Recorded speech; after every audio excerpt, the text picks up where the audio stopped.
Hello good evening. ഞാനിന്നൊരു കൊഞ്ച് റെസിപ്പിയായിട്ട് വന്നിരിക്കുന്നത്. അപ്പോൾ നമുക്ക് റെസിപ്പിയിലേക്ക് പോവാം. ഫസ്റ്റ് നമ്മുടെ പാൻ ചൂടായ ശേഷം നമുക്കതിലേക്ക് കോക്കനട്ട് ഓയിൽ ഒഴിച്ചു കൊടുക്കാം കേട്ടോ. പിന്നെ വേണ്ടത് ഇഞ്ചി വെളുത്തുള്ളി ചെറുതായിട്ട് അരിഞ്ഞത് അതിലേക്ക് ചേർത്ത് കൊടുക്കുക. പിന്നെന്താ വേണ്ടേ, പിന്നെ പെരിഞ്ചീരകം വേണം കേട്ടോ. അതാണ് അതിൻ്റെ ടേസ്റ്റിൻ്റെ ഇത്. പെരിഞ്ചീരകം ഒരു നുള്ള് അതിലേക്ക് ഇട്ട് കൊടുക്കുക. പിന്നെ വേണ്ടത് പച്ചമുളക് ഒരു 4-5 പച്ചമുളക് നടുവേ കീറിയിട്ടിട്ട് കൊടുക്കുക. പിന്നെ വേണ്ടത് ഒണിയനാണ്. ഒരു ബിഗ് സൈസ് ഒണിയൻ, സവോള അതിലേക്ക് അരിഞ്ഞിട്ട് കൊടുക്കുക. പിന്നെ ടൊമാറ്റോ വേണം. ടൊമാറ്റോ ഇല്ലാണ്ട് എന്ത് കറി, ടൊമാറ്റോ ഒരെണ്ണം മതി കേട്ടോ. അപ്പോൾ നമ്മുടെ കൊഞ്ച് 250 ഗ്രാമാണ്. അപ്പോൾ അതിനനുസരിച്ചുള്ള ഇൻഗ്രീഡിയൻസ് വേണം ആഡ് ചെയ്യാൻ കേട്ടോ. പിന്നെ നമുക്ക് വേണ്ടത് കറിവേപ്പിലയാണോ, അല്ല, കൊറിയാൻഡർ ലീവ്സ്, അതായത് മല്ലിയില വേണം. അതിലേക്ക് ഒരു നുള്ളിട്ട് കൊടുക്കുക. പിന്നെ വേണ്ടത് മഞ്ഞൾപ്പൊടിയാണ്. ഒരു 1/4 ടീസ്പൂൺ മഞ്ഞൾപ്പൊടി ഇട്ട് കൊടുക്കുക. പിന്നെ മല്ലിപ്പൊടി വേണം. ഒരു 3/4 ടീസ്പൂണും മല്ലിപ്പൊടി ഇട്ട് കൊടുത്തിട്ട് നന്നായിട്ട് ആ പച്ചമണം മാറുന്ന വരെ നന്നായിട്ടൊന്ന് ഇളക്കി കൊടുക്കുക കേട്ടോ.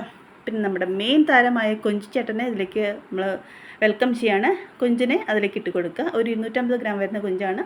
നന്നായിട്ട് കഴുകി വൃത്തിയാക്കിയതാണ്. അതിലേക്ക് ഇട്ട് കൊടുക്കുക. പതുക്കെ ഒന്ന് ഇളക്കി കൊടുക്കുക കേട്ടോ. വല്ലാണ്ട് അതിനെ വേദനിപ്പിക്കരുത്. അതുകൊണ്ട് പതുക്കെ ഇളക്കി കൊടുത്താൽ മതി കേട്ടോ. അതിനുശേഷം നമുക്ക് ഒരു നുള്ള് ഉപ്പിടാം. ഉപ്പ് നോക്കിയിട്ട് ഇടുക. ഉപ്പ് കൂടിയാലും പ്രശ്നമാണ്, കുറഞ്ഞാലും പ്രശ്നമാണ്. അപ്പോൾ ഉപ്പ് നോക്കിയിട്ട് ഇടാം കേട്ടോ.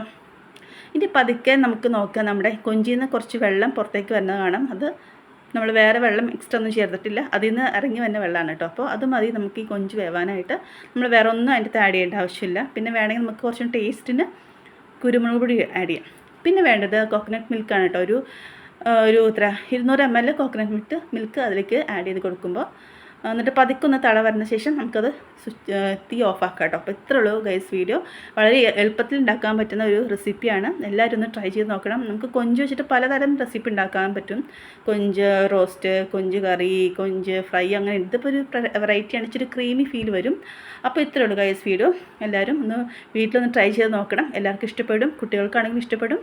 അപ്പോൾ വേറെ ഒരു വീഡിയോ ആയിട്ട് വീണ്ടും വരുന്നതായിരിക്കും. Please like, share and subscribe my channel. Okay, see you, by.